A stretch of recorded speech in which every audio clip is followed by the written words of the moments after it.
కాళేశ్వర క్షేత్రం భక్తులతో సందడిగా మారింది. శ్రావణ మాసం ఆదివారం కావడంతో వేకువజామున నుండి సుదూర ప్రాంతాలతో పాటు పొరుగునున్న మహారాష్ట్ర, ఛత్తీస్గఢ్ రాష్ట్రాల నుంచి భక్తులు భారీగా తరలివచ్చారు. కాళేశ్వరం చేరుకున్న భక్తులు పవిత్ర త్రివేణి సంగమ గోదావరి నదిలో పుణ్య స్నానాలు ఆచరించి గోదావరి మాతకు ప్రత్యేక పూజలు చేశారు. అనంతరం శ్రీ కాళేశ్వర ముక్తీశ్వర స్వామివారికి అభిషేకాలు, విశేష పూజలు నిర్వహించారు.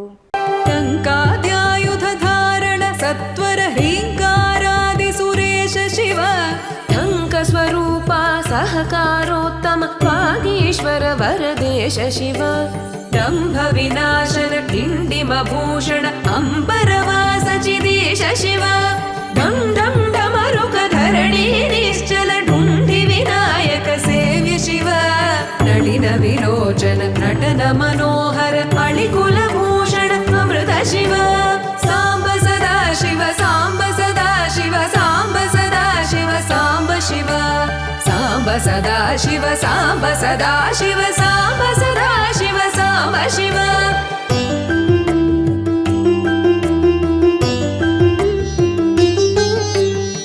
తత్వమసిత్యాది వాక్య స్వరూప నిత్యానంద మహేశ శివ స్థావర జంగమ భువన విలక్షణ భావుక మునివర సేవ్య శివ